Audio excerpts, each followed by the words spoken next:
नमस्कार दोस्तों, आज मैं आपको कक्षा 12 का मैंने जनन के बारे में डिस्कस किया था इसके पहले वाले वीडियो में।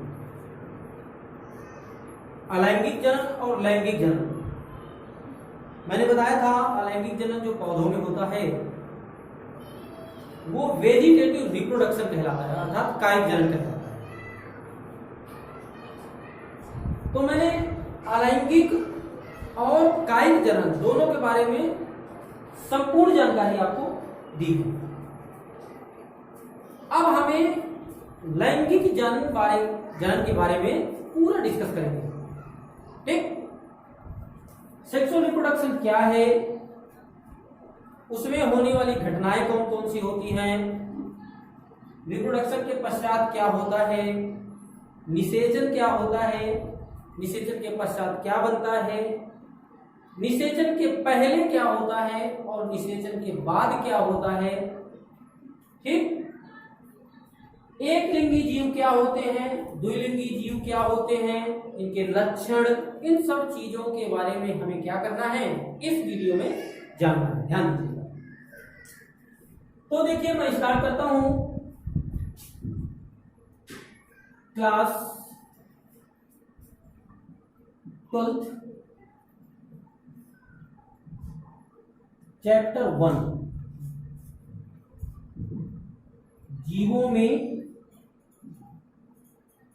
जनन, और पार्ट है इसका पार्ट 6। ठीक, पार्ट 6 में हम क्या करेंगे बेटा, लैंगिक जनन के बारे में डिस्कस करेंगे। देखिए लैंगिक जनन क्या है, देखिएगा।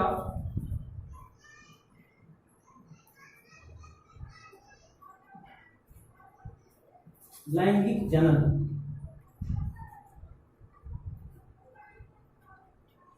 Sexual reproduction. सेक्सुअल रिप्रोडक्शन लैंगिक जनन है क्या? मैंने इसके पहले आपको बताया था कि लैंगिक जनन में दो जनकों की आवश्यकता होती है, नर और मादा। ऐसा जनन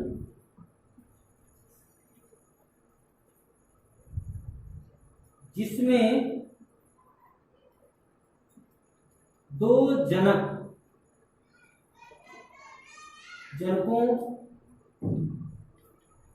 नर तथा मादा की आवश्यकता होती है, उसे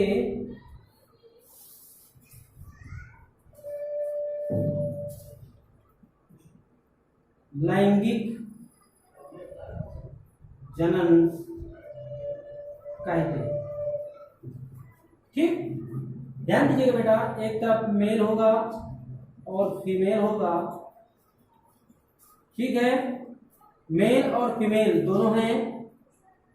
याद रखिएगा, मेल और फीमेल, मेल हो या फीमेल हो, कोई भी जंतु हो, उसमें पूर्ण क्रोमोसोम होते हैं। अर्थात जो अगर हम मनुष्य की बात करें तो 46 गुणसूत्र होते हैं। 46 गुणसूत्र, इसलिए इसको हम क्या कहते हैं बेटा, 2n लिख सकते हैं। क्या है? 2n, यानी डिप्लॉयड है। मेल और फीमेल से, इसमें से गैमीट्स का निर्माण होगा। किसका? गैमीट्स। गैमीट्स यानी कि मेल गैमीट और इसमें फीमेल गैमीट। ठीक, लेकिन जब जीव में गैमीटोजेनेसिस की क्रिया होती है, यानी गैमीट्स का निर्माण होता है, उस समय अर्धसूत्री विभाजन होता है, जिसे हम कहते हैं मियोसिस डिवीजन। अर्धसूत्री विभाजन, जिससे ये गैमीट की संख्या आधी हो जाती है, अर्थात क्रोमोसोम की संख्या क्या होती है, आधी हो जाती है, यानी यन हो जाती है। इसको कहेंगे डिप्लॉयड और इसको कहेंगे हैप्लॉइड। ठीक, ये गैमीट जो होता है मेल में स्पर्म और फीमेल में ओवम होता है या ओवा। याद रखिएगा, इनके मिलने की जो क्रिया है वो फर्टिलाइजेशन कहलाएगी।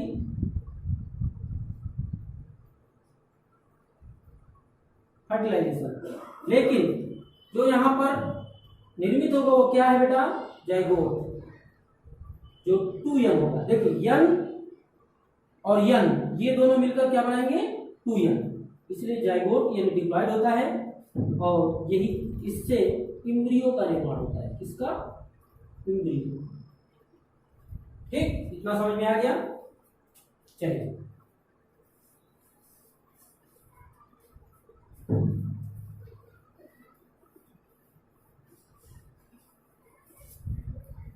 देखिए विशेषताएं क्या है, लैंगिक जन्म की विशेषताएं हैं।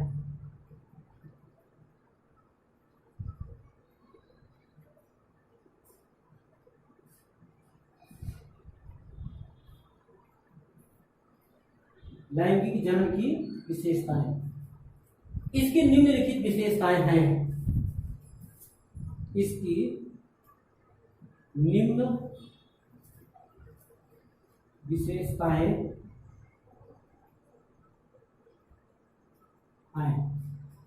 पॉइंट फर्स्ट, पहली विशेषता क्या है लैंगिक जन्म की? देखिए इसमें नर व मादा 2 जनक भाग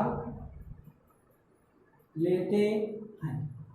देखिए मैंने इसके पहले बताया था बेटा कि लैंगिक जन्म में 2 जनकों की आवश्यकता होती है, तो यहां पर 2 जनकों की आवश्यकता होगी, इसीलिए लिखा गया है कि इसमें नर और मादा 2 जनक की आवश्यकता होती है। दूसरी चीज ये कि जब नर के क्रोमोसोम रहेंगे और मादा के क्रोमोसोम रहेंगे तो दोनों के लक्षण मिलेंगे तो डिफरेंट होगा ना बेटा, इसलिए ये क्या होते हैं? माता पिता से भिन्न होते हैं, यानी मात्र कोशिकाओं से भिन्न होते हैं। अगला लक्षण क्या है? देखिए इसमें नर व मादा युग्मकों के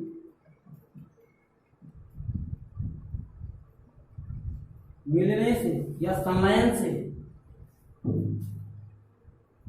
युग्मनज, जिसे हम जाइगोट कहते हैं, का निर्माण होता है। ठीक, अगला पॉइंट देखिए, 2 पॉइंट समझ में आ गए? चलिए अगला पॉइंट देखिए। अगला पॉइंट क्या है?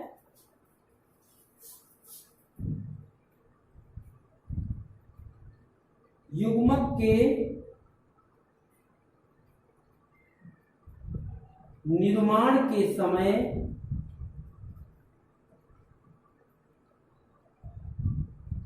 अर्धसूत्री विभाजन, अर्धसूत्री कोशिका विभाजन, पूरे लिखना है, कोशिका विभाजन होता है। ठीक, अगला पॉइंट है संतति कोशिका का आनुवंशिक संगठन माता पिता से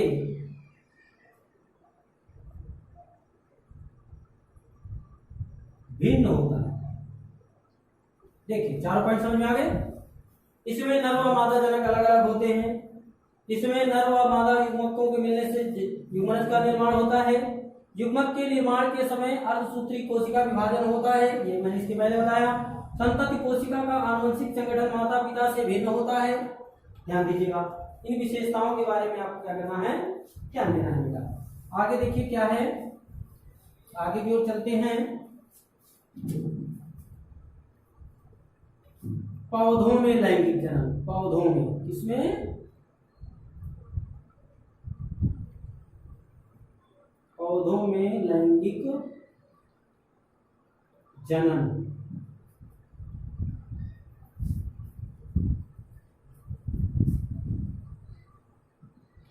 पुष्पीय पौधे दो प्रकार के होते हैं। पुष्पीय पौधे दो प्रकार के होते हैं।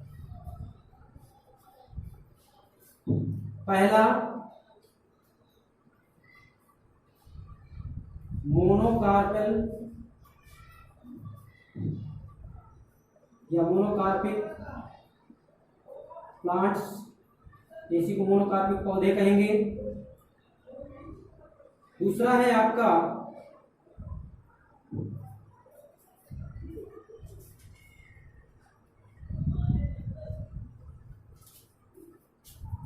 पॉलीकार्पिक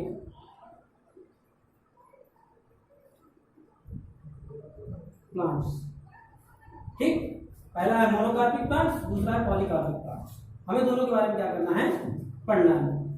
देखिए मोनोकार्पिक प्लांट क्या है, देखिए ध्यान से।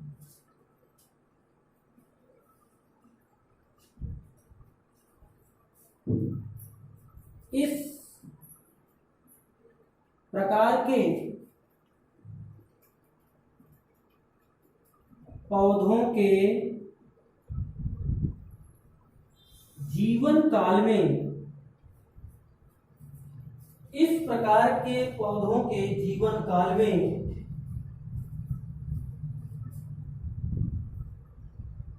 केवल एक बार पुष्प निकलते हैं, मतलब पूरे जीवन काल में। मोनोकार्पिक प्लांट का मतलब होता है कि जितना भी जीवन काल होगा यानी जीवन अवधि होगी, उस पूरी जीवन अवधि में केवल एक बार पुष्प निकलेंगे, बीज बनेंगे और इसके बाद क्या होंगे? पुष्प नष्ट हो जाएंगे, फिर नहीं बनेंगे। ठीक, ध्यान दीजिएगा। ये होते क्या हैं, ये कौन कौन से होते हैं देखिएगा। इसमें एनुअल होता है, ये निम्न होते हैं। एक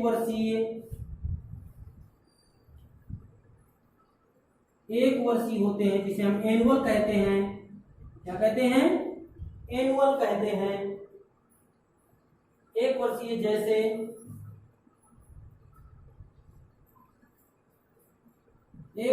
जैसे गेहूं, चावल, सरसों, गेहूं, चावल, सरसों, गेंदा तथा सब्जियां आदि। ठीक, इसी के बाद होगा बेटा द्विवर्षीय।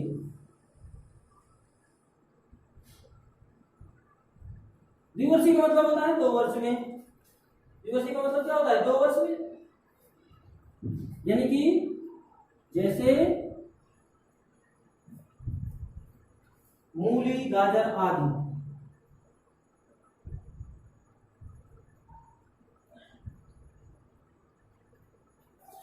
ठीक, ये 2 वर्षीय पौधे होते हैं, लेकिन एक ही बार पुष्प निकलता है पूरी जीवन काल में। ठीक, इसके बाद सी नंबर देखिए। सी नंबर क्या है? बहुवर्षीय पौधे।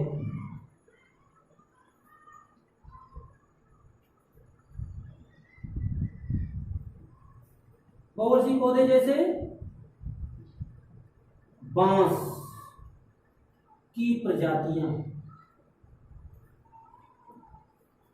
ठीक, ये क्या होगा बेटा? मोनोकार्पिक होते हैं। अब हमें क्या करना है? इसके बारे में जानना है पॉलीकार्पिक के बारे में। देखिए पॉलीकार्पिक क्या है।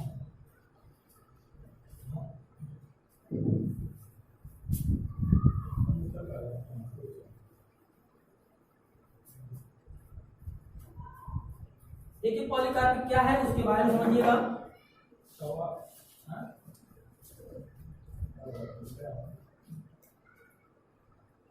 बी नंबर था पॉलीकार्पिक प्लांट्स। पॉलीकार्पिक प्लांट क्या होते हैं उसके बारे में समझिएगा। इस प्रकार के पौधों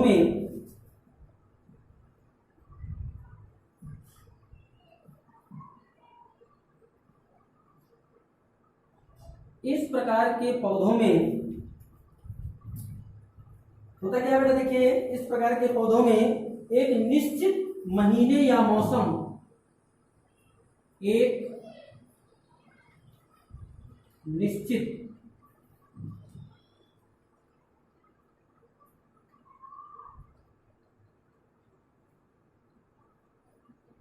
महीने या मौसम, एक निश्चित महीने या मौसम में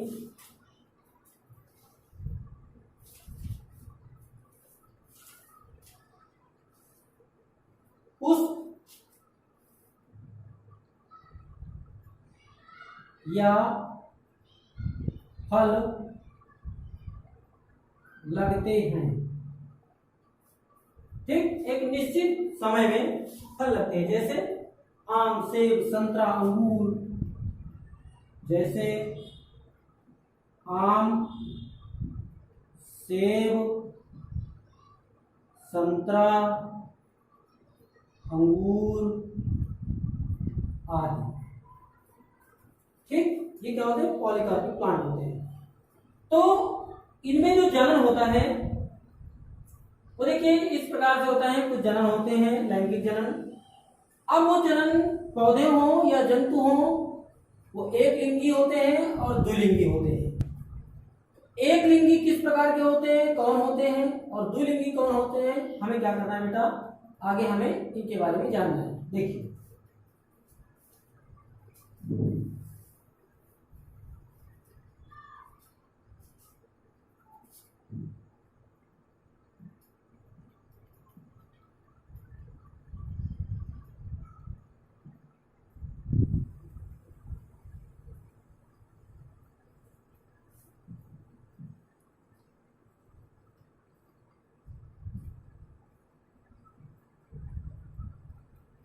एक लिंगी तथा द्विलिंगी।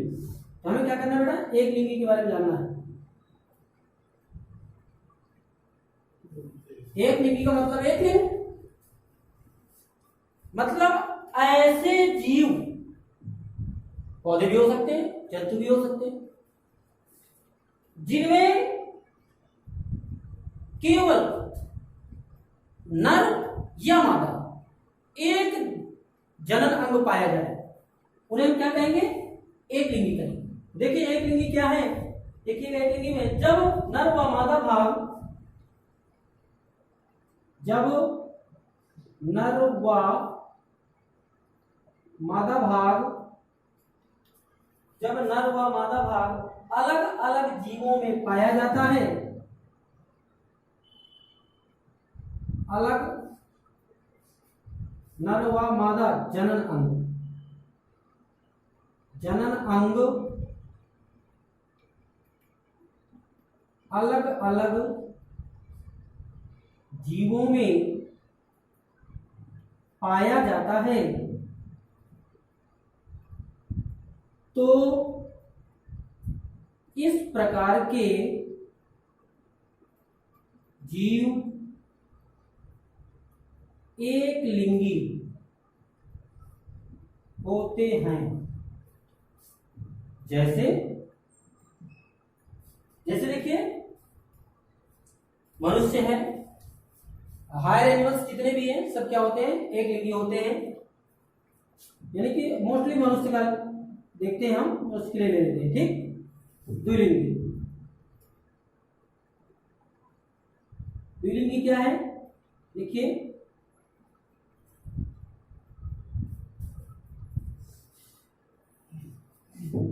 जब नर व मादा जनन अंग किसी एक ही जीव में पाए जाते हैं, तो इन जीवों को द्विलिंगी कहते हैं। जैसे जानते हैं द्विलिंगी में, इसके पहले मैंने आपको बताया था शायद क्लास 11th में मैंने आपको डिस्कस किया था, इसके बारे में चर्चा किया था मैंने। द्विलिंगी केचुआ है, ठीक है, स्पंज है, लीची है। जब हम जोंक वगैरह के बारे में पढ़ा रहे थे बेटा एनेलिडा में, उस समय हमने आपको बताया था, ठीक। तो यहां पर ध्यान दीजिएगा, केचुआ है, केचुआ, लीच, स्पंज, ईटीसी, याद है, एक लिंगी और द्विलिंगी। ये आपको समझ में आ गया? और अगर आ गया है तो हम आगे बढ़े, ठीक।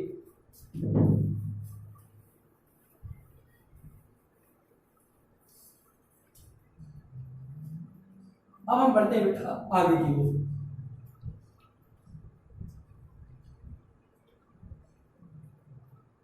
लैंगिक जनन में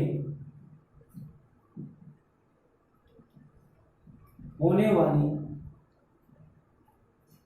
घटनाएं,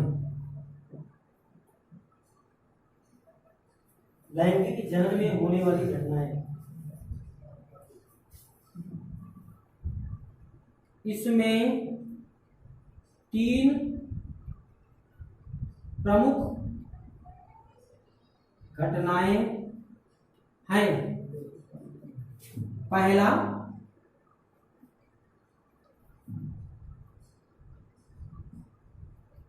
निषेचन पूर्व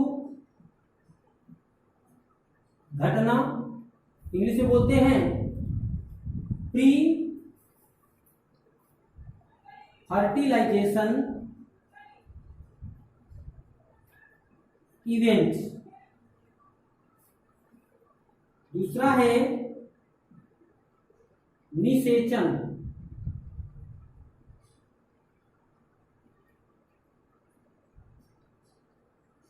इसको हम फर्टिलाइजेशन कहते हैं। और तीसरा है आपका निषेचन पश्च घटना, पोस्ट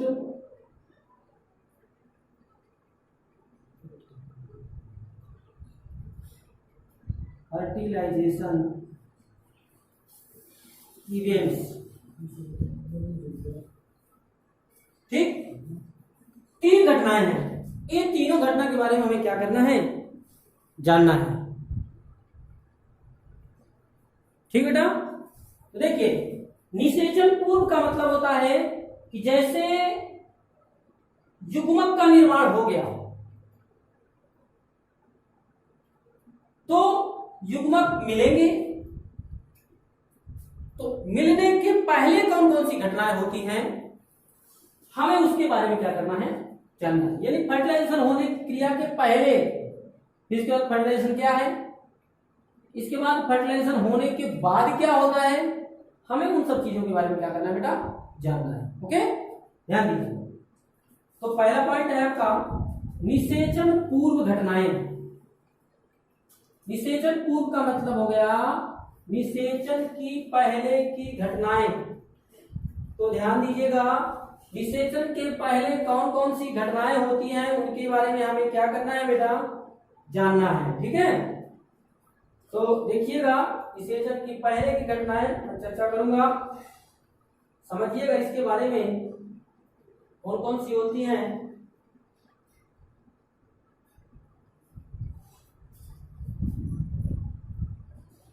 इसके अंतर्गत निम्न 2 घटनाएं आती हैं। अब देखिए, 3 घटनाएं, 3 में से उसके अंदर भी 2, लेकिन ये पहला पॉइंट था, यहां पर हमें क्या करना है बेटा, ए नंबर डाल देना। तो पहली कौन सा है, युग्मक जनन, युग्मक जनन जिसे हम क्या कहेंगे, गैमीटोजेनेसिस। बी नंबर है आपका युग्मक स्थानांतरण, युग्मक स्थानांतरण यानी गैमीट ट्रांसफर, गैमीट ट्रांसफर। ठीक, दो घटनाएं हैं बेटा, निषेचन की पूर्व कौन कौन सी घटनाएं होती है, दो घटनाएं होती है मेनली। पहला युग्मक जनन की घटना, दूसरी युग्मक स्थानांतरण। युग्मक जनन का मतलब हो गया युग्मक का निर्माण होना, और युग्मक स्थानांतरण का मतलब हो गया निर्माण होने के पश्चात एक स्थान से दूसरे स्थान तक जाएंगे, तभी जाकर वो क्या होंगे, फर्टिलाइजेशन यानी फर्टिलाइज करेंगे और एक जाइगोट का निर्माण करेंगे। ध्यान दीजिएगा। तो हमें देखिए युग्मक जनन क्या है उसके बारे में देखते हैं थोड़ा सा। देखिए युग्मक जनन में युग्मक निर्माण की क्रिया युग्मक जनन कहलाती है। युग्मक निर्माण की क्रिया युग्मक जनन कहलाती है, जिसमें डिप्लॉयड सेल, जिसमें डिप्लॉयड द्विगुणित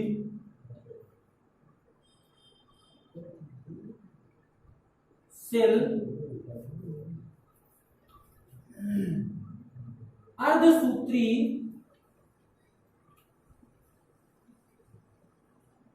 विभाजन के पश्चात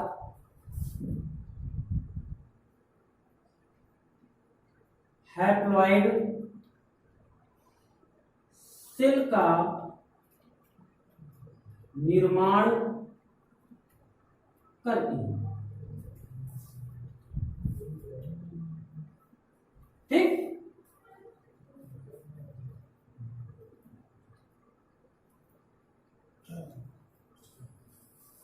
युग्मक नर युग्मक हो सकता है या मादा युग्मक हो सकता है, युग्मक कोई भी हो, युग्मक युग्मक होता है। ओके, ध्यान दीजिएगा।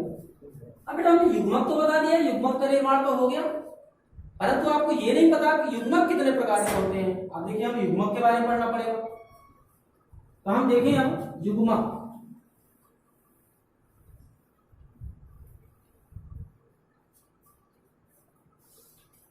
युग्मक के प्रकार,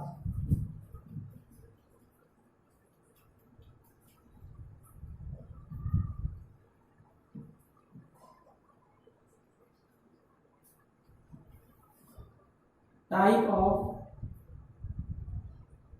गैमीट्स।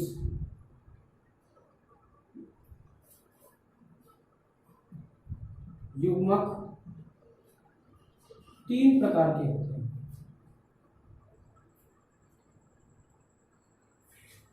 तीन प्रकार के,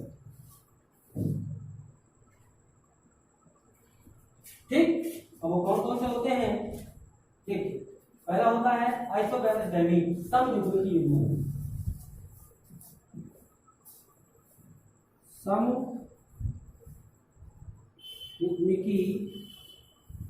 समयुग्मकी युग्मक।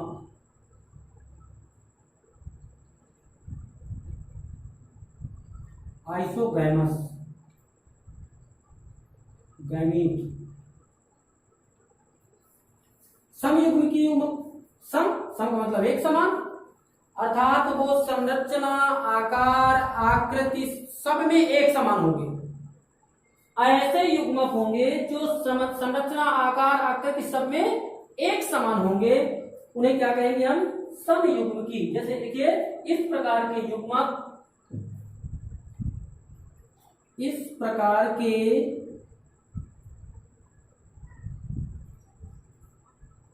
युग्मक आकार एवं आकृति, आकार आकृति एवं संरचना में एक समान होते हैं इसमें नर व मादा युग्मक में नर व मादा युग्मक में कोई अंतर नहीं होता। ठीक, जैसे देखिए यहां पर ये कोई एक युग्मक है, यहां पर यन है, यहां पर दूसरा युग्मक है। देखिए संरचना में बिल्कुल एक समान होंगे। ठीक, यहां पर भी यन है, ये दोनों क्या होंगे बेटा, मिलेंगे, ये दोनों मिलेंगे। संरचना में दोनों एक समान है, यन और यन। ठीक, और जाकर क्या बनाएंगे, एक गैनी युग्मनज यानी 2n। ये क्या है, फ्लैजिला। ठीक, यहां पर ये क्या बनेगा बेटा, ठीक। देखिए संरचना में एक समान है, आकार आकृति एवं संरचना में एक समान है, दोनों मिलेंगे, फर्टिलाइजेशन की क्रिया होगी और यहाँ पर क्या बनेगा, जाइगोट। यहाँ पर कौन सी क्रिया होगी, फर्टिलाइजेशन, निषेचन की क्रिया होगी। ठीक है, दूसरा देखिए क्या है,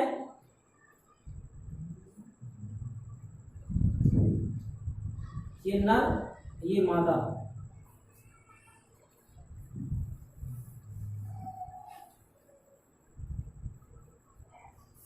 दूसरा बेटा विषम युग्म की युग्मक एन आइसोगैमस।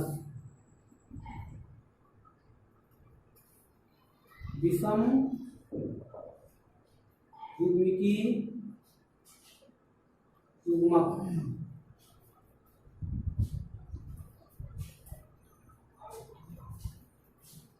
एन आइसोगैमस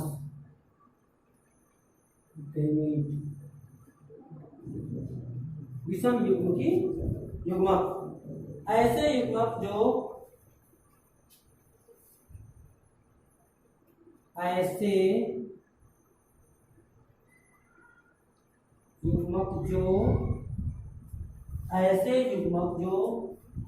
बाह्य आकृति में एक समान होते हैं, बाह्य आकृति में एक समान होते हैं,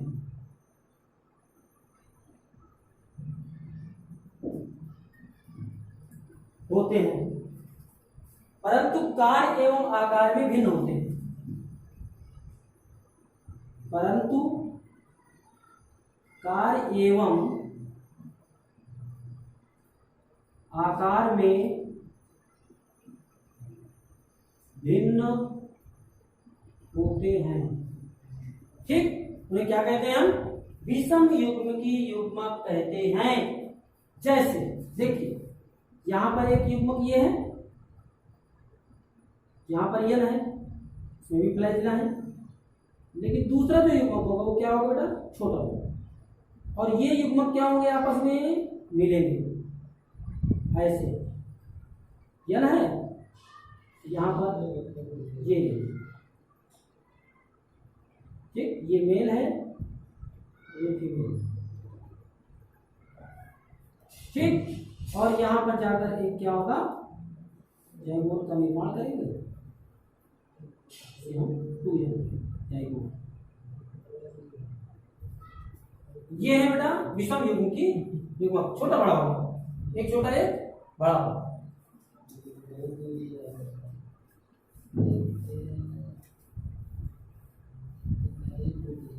देखिए तीसरा पार्ट क्या है, अन्य युग्म की युग्मक।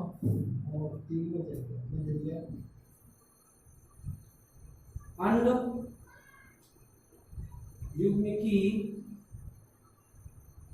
युग्मक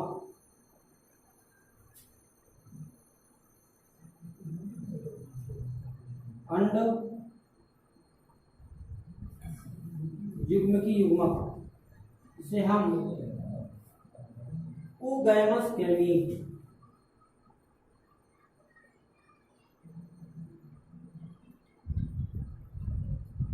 उगैमस गैमीट कहते हैं। इसमें नर और मादा युग्मक दोनों भिन्न होंगे। इसमें नर और मादा युग्मक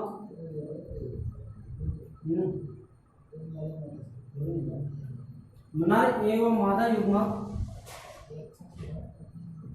दोनों भिन्न होते हैं। ठीक, इसे मतलब दोनों एक दूसरे से भिन्न होंगे। भिन्न होंगे मतलब ये देखिए, जैसे अंडाणु कोशिका है, जिसे हम इसे फीमेल गैमीट कहेंगे, क्या कहेंगे हम? Female gamete. और जो मादा कोशिका है वो फीमेल गैमीट, और इधर ये नर गैमीट।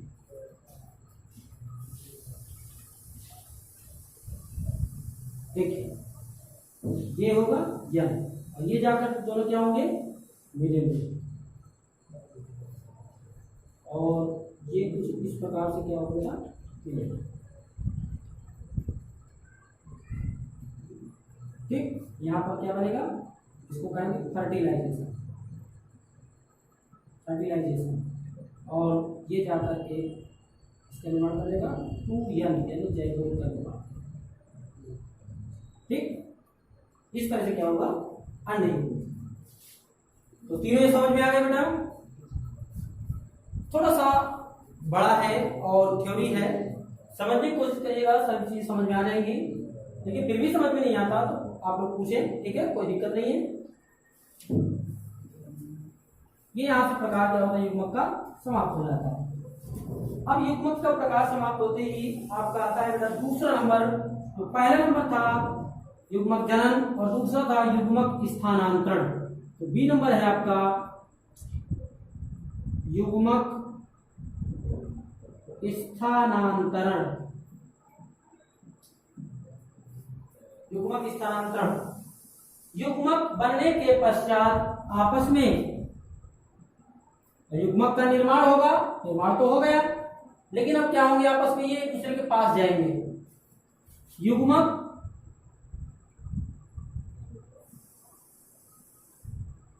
बनने के पश्चात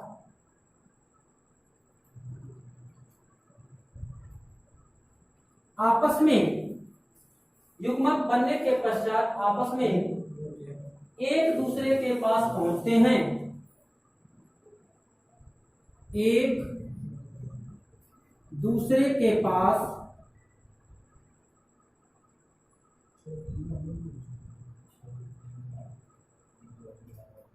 पहुंचते हैं। जो नर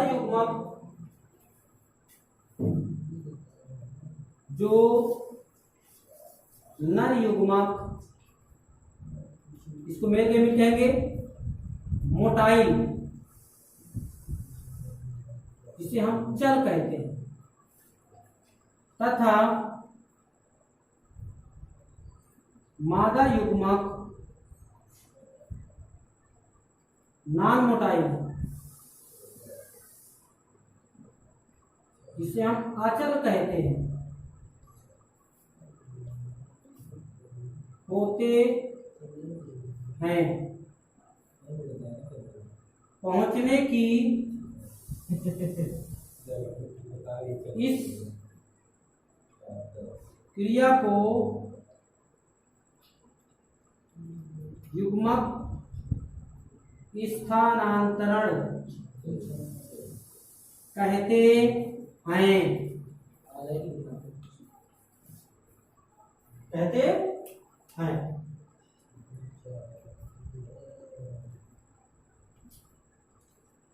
अब देखिए बेटा, निषेचन क्या हो गया? चलिए अब देखिए, हमने बताया था आपको 3 घटनाएं। पहली निषेचन के पहले की, दूसरी निषेचन, तीसरी निषेचन के बाद की।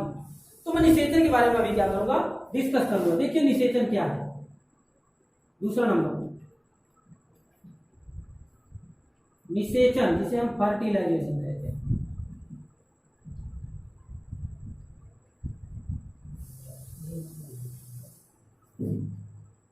नर तथा, ये तो जानते हैं आप लोग, नर तथा मादा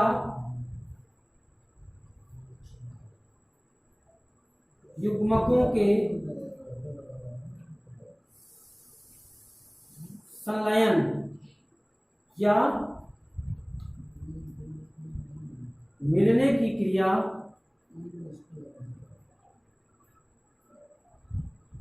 निषेचन कहलाती है। ठीक, मतलब नर और मादा युग्मक क्या होते हैं, आपस में जब मिलते हैं तो एक गैमीट्स का जाइगोट का निर्माण होता है, और इस मिलने की क्रिया यानी जाइगोट के निर्माण की क्रिया क्या कहलाती है बेटा, निषेचन। यानी मिलने की क्रिया निषेचन कहलाती है। अब ये निषेचन के प्रकार देखिए,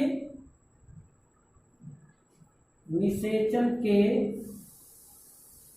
प्रकार, टाइप ऑफ फर्टिलाइजेशन। निषेचन दो प्रकार का होता है। निषेचन दो प्रकार का होता है। पहला है आपका आंतरिक निषेचन, सॉरी बाह्य निषेचन।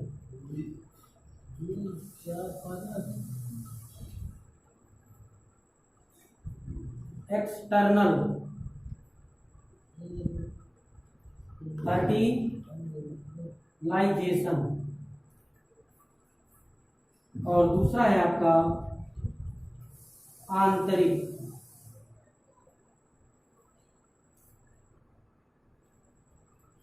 निषेचन,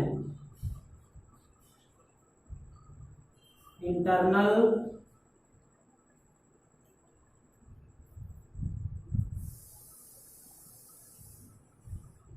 फर्टिलाइजेशन।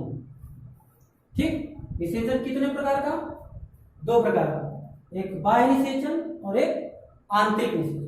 बाह्य को एक्सटर्नल बोलते हैं और आंतरिक को इंटरनल बोलते हैं। तो हम इन दोनों के बारे में क्या करेंगे बेटा, जानेंगे। देखिए बाह्य निषेचन क्या है, एक्सटर्नल फर्टिलाइजेशन, यानी बाह्य निषेचन इसी को कहते हैं। इसी को हम क्या कहेंगे बेटा, बाह्य निषेचन। ठीक, तो निषेचन बाह्य निषेचन होता क्या है बेटा, उसके बारे में हमें जानना है।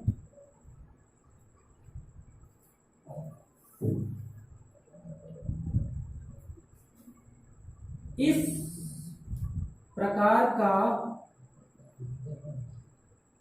निषेचन जीव शरीर के बाहर जलीय माध्यम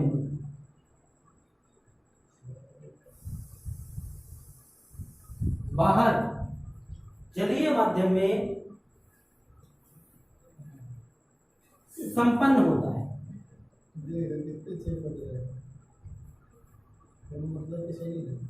संपन्न होता है, यानी जीव शरीर के बाहर, मतलब मादा जीवों में जो मादा होती है, क्योंकि मादा शरीर के अंदर फर्टिलाइजेशन की क्रिया होती है, तो जीव शरीर का मतलब मादा से यहाँ पर शरीर के बाहर जो निषेचन होता है, जैसे एक्सटर्नल कहते हैं। ये किन किन जंतुओं में होता है या किन में होता है, देखिएगा। जैसे ये एग्जाम्पल देखिए, एग्जाम्पल क्या है बेटा, मछली तथा मेढक, मछली तथा मेढक आदि। ठीक, इनमें इंटरनल होता है। जैसे क्या करते हैं, अपने गैमेट्स जल में छोड़ देते हैं और फिर ये जल में क्या होता है, एक दूसरे के पास पहुंचकर फर्टिलाइजेशन की क्रिया करते हैं, जिससे एक नए जीव का निर्माण होता है। इस प्रकार से क्या होता है बेटा, एक्सटर्नल फर्टिलाइजेशन होता है। अब देखिएगा थोड़ा सा एक बार इंटरनल फर्टिलाइजेशन के बारे में समझिएगा। दूसरा नंबर है इंटरनल फर्टिलाइजेशन। इसी को हम क्या कहते हैं बेटा, आंतरिक निषेचन। आंतरिक निषेचन क्या कहते हैं, आंतरिक। इसमें क्या होता है, उसमें बाहर था, इसमें अंदर, यानी इसमें नर एवं मादा युग्मकों का